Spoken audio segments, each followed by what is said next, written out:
kanilang paglalakbay pabalik sa Berbanya, nakaramdam ng kasakiman si Don Pedro at tinamay pa si Don Diego.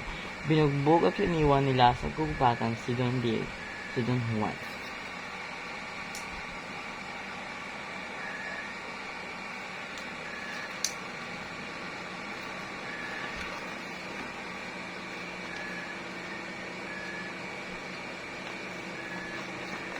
Liwat.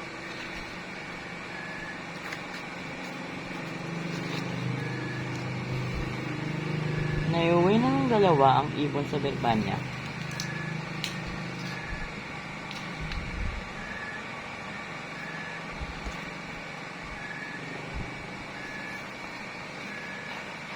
Subalit, ayaw nitong umawi.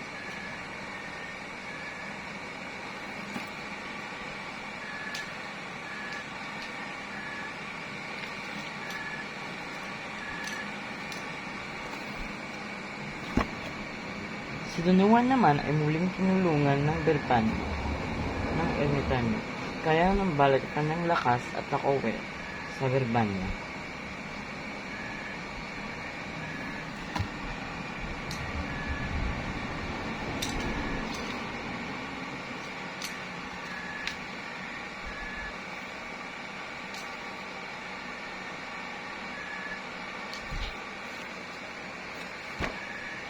Sa uli, umawit na rin ang ibong Adarna.